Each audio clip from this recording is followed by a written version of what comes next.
It was an ordinary fall day, not different from any other. Darcy Baker went about her business as usual. She loaded the clothes and towels into the washer and pressed the button. The drum began to spin the contents of the machine.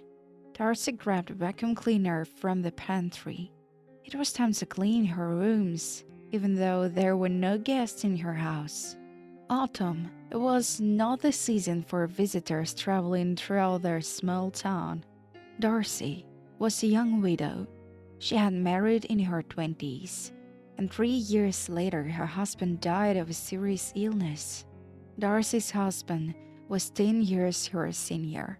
He left his wife a large house that was clearly too large for a mother and young daughter.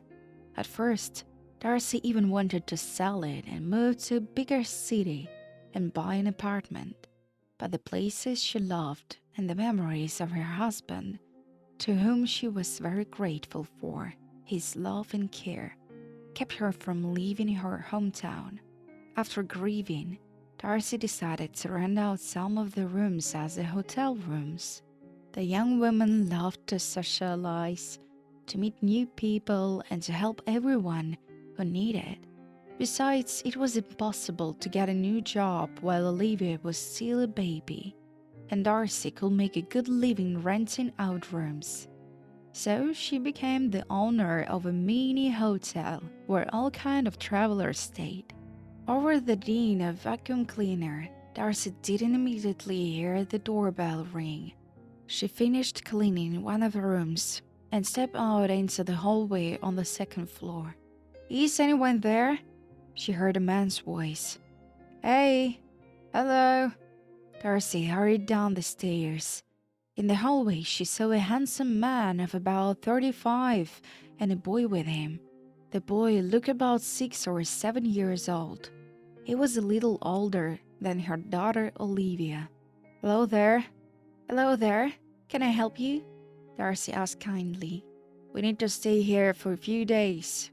The gas station said you were comfortable and inexpensive," the man said with a smile. "Of course," said the hostess, pleased. "Come in and make yourself comfortable. I will check you in and show you the room. We have a wonderful view. You're going to love it." Darcy fidgeted. She hadn't expected any guests today. The hotel was usually empty in the fall months.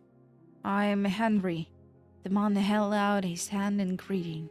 "This is my son Kevin. Pleasure to meet you." Darcy shook Henry's hand and smiled brightly at the boy. "If you're hungry, I can feed you." "I'll be happy to," he agreed. Darcy took his papers, wrote something in a journal, and invited him in. "Follow me." They climbed the stairs, and Darcy greeted the father and son in a room overlooking a small stream.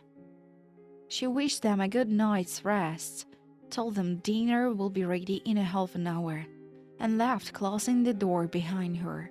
As she warmed up the food, Darcy thought how nice it was to have guests in the house. The last guests in her little hotel had left a week ago. With their departure, the house had gone quiet, as if it had fallen asleep for a while and was not coming back to life. And then there is that sweet little boy. Olivia is going to be so happy when she sees him. "Darcy, whose car is that in your yard?" Tom asked the woman, wiping his hands with a towel.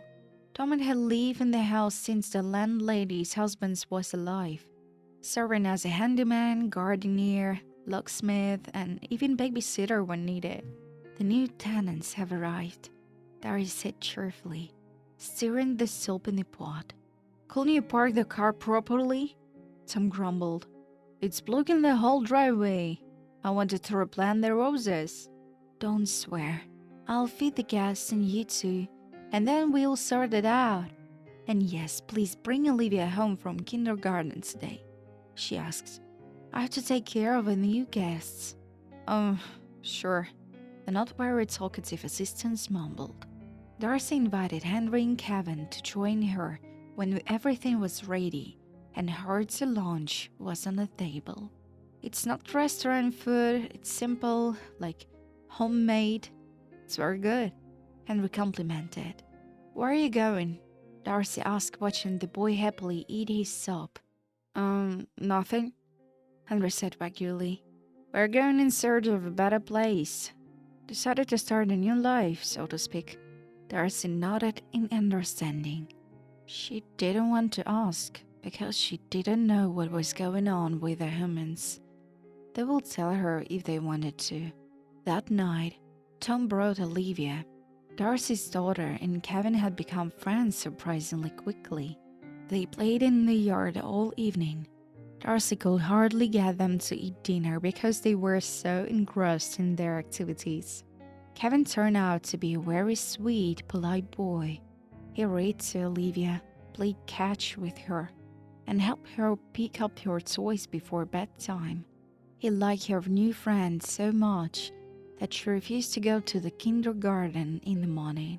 I have no time to sit with you, Olivia, her mother said. You are interfering with my work. Olivia sulked and was ready to cry to make her mother feel better, but Kevin stepped in.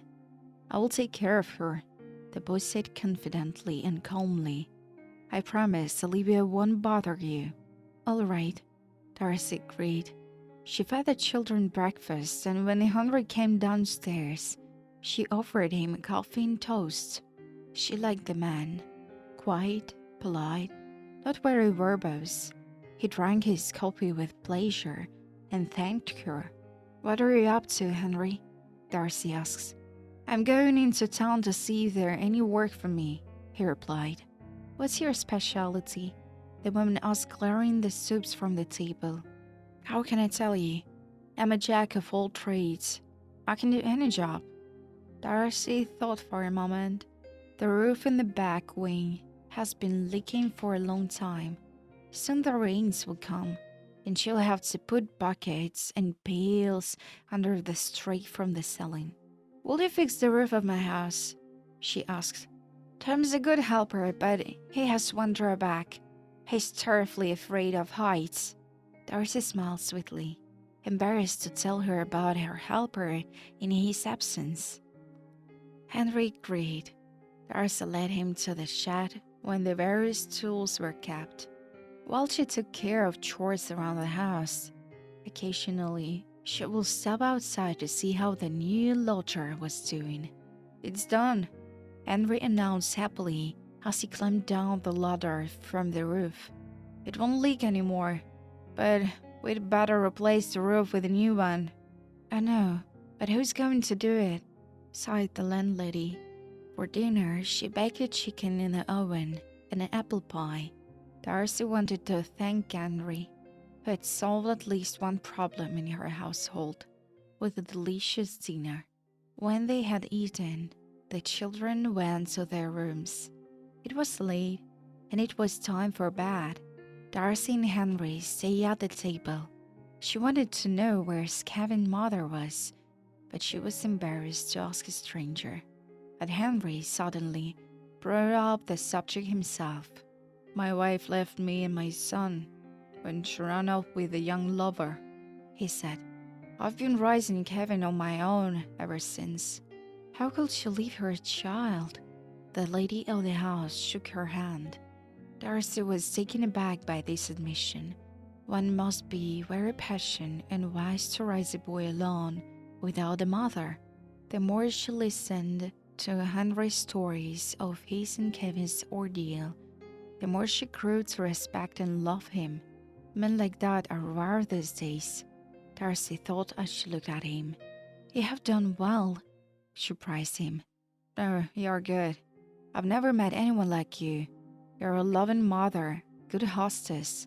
You run such a household and your home is very comfortable. Darcy sighed heavily. Yes, she had a home and a daughter she loved, but she had given up hope of having a life of her own. She has devoted herself to the guest house and her daughter's education. Soon Olivia will be going to school and Darcy will have an even harder time. But there were no suitors on her horizon. 12 years passed. Henry and Darcy had lived together since the night he told his landlady of his difficult fate. The woman's heart was filled with warmth and tenderness for the man. She sincerely wondered how his wife could run away with her lover and leave her husband with a little son. How could she do that to them? Darcy herself had plenty of unspent love to give to Henry and his son. Kevin had become like a family to her. The boy got along well with Olivia, and they were inseparable at home and at school. Together with Henry, Darcy found it much easier to run the guest house. He bought food for the lunches and dinners, ran the garden with Tom, and did the advertising.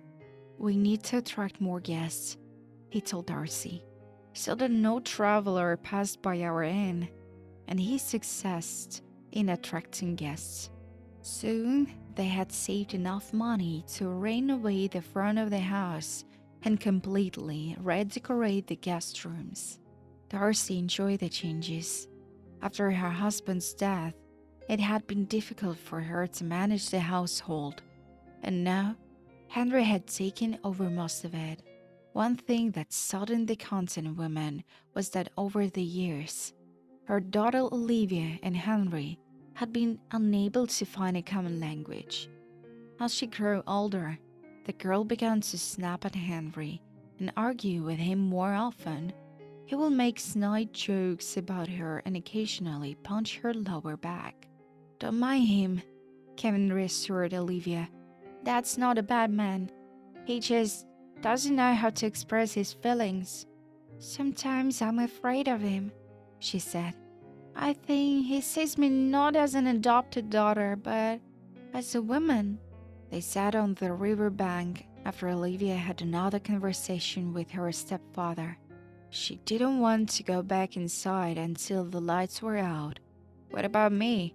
Kevin asked, suddenly agitated, looking into her blue eyes. "What do you mean?" Olivia didn't understand. "The way I look at you. Do you notice?" The girl lowered her eyes. She felt that right now, at this very moment, sitting on the bank of the river, she will hear from Kevin the words she had dreamed of during her sleepless nights. The boy had long since become a part of her other half. Olivia couldn't imagine life without him, loving him with a special love that was stronger than anything in the world. Kevin took her hand. The girl's palm was warm. He pressed it to his lips, breathing in the scent of herbs, dry wind, and perfume. "You can't help but notice that I've loved you for a long time, Olivia," Kevin said softly, as if afraid she would fly away from him like a bird. "I love you too," she whispered back. She slowly approached him and kissed him on the lips. Olivia's heart was pounding so hard they could both hear it. Pounding, pounding, pounding. It was their first kiss. Now, every night, the girl and the boy came to the river bank to be alone together. And one day, Kevin said, "I'm going away to study soon. I don't know how to live without you." "Then don't go," Olivia asked. "My dad will be angry. He wants me to study." "I don't want to study here alone. I will die of longing for you." The girl clung to his chest. "I know what we have to do." Kevin looked into her eyes and pulled her away from him. "You will be 18 in 6 months, and we'll get married. You will be my wife, won't you?" "Yes," Olivia replied, feeling her heart bursting with happiness and love for Kevin.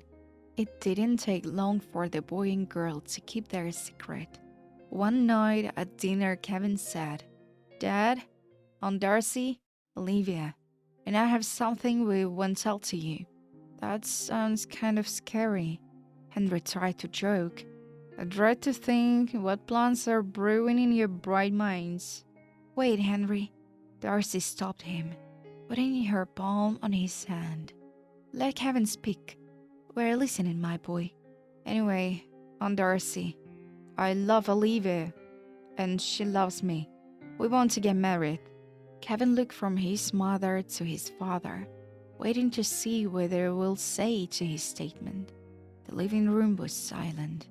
In the silence, they could hear the wind outside the window and the light rain on the roof.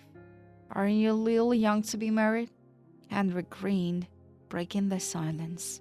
Why not, father? Kevin objected. Olivia will be 18 soon. She'll be on age. And we get register our relationship. Relationship? Henry frowned, stepped away from the table and paced the room. How long have you two been together? Olivia and I have loved each other since we were children. Kevin didn't understand why his father was so upset. Henry, why are you so nervous? Darcy asked. The boys are grown up, and if they feel they need each other, what's wrong with that? Let them get married. They're still kids. Everything in their lives can change. There's no rush. Henry said and walked out of the living room. Looking at Olivia and Henry, Darcy shrugged. The next day, Henry didn't speak to anyone in his family. It was as if he was insulted that his opinion didn't matter to anyone, and the kids wanted to do things their way. Late that night, Olivia got ready for bed. She brushed her hair in front of the mirror and was about to go to bed when the door to her room opened with a soft crack. Her stepfather entered the room. Before Olivia knew it, Henry had grabbed her and covered her mouth with his large hand. Terrified, she stared at him, afraid to even squeak. Are you going to marry my son? The stepfather hissed angrily. Then know that I will be your first, and let this bride not be happy that he got a virgin. The man peeled his entire body on top of Olivia and pulled her down onto the bed. Keeping his palm on her lips, he pulled down her underwear, fumbled with her thighs, and hastily unbuttoned his jeans. Henry smelled of sweat. Olivia gasped in fear, feeling disgusted and helpless. She screamed, trying to get out of her stepfather's clutches, but he only pushed her harder against the bed. She could feel something hard trying to penetrate her body when she heard a scream. Don't touch her, you bastard! Kevin's voice was so loud, it was almost a shot. It echoed deafeningly through the house. At the same moment, there was a thud and Henry collapsed against Olivia's body. She struggled to get the man off her and stared at Kevin. He had a crazed, almost insane look in her eyes. He didn't seem to be thinking clearly. In his hands was the bronze statue that usually sat on Olivia's dressing table. Kevin, she cried, pulling up her robe and rushed into her lover. Darcy ran into the room at the sound. When she saw her husband lying on Olivia's bed with his pants down, she was stunned. A thin trickle of blood was running down the back of his neck. Oh my gosh, Olivia, what happened? Asked the girl's worried mother. But Olivia just sobbed. She pressed her whole body against Kevin, stroking his cheeks, his neck, his chest, and he stood there silently, staring at her. It was the look of a madman, of someone completely lost in himself, unable to comprehend what was happening. Kevin, are you okay? He raped his mother, the boy said like a conspirator. He beat and raped her, and then killed her. What are you talking about? You're not yourself, boy.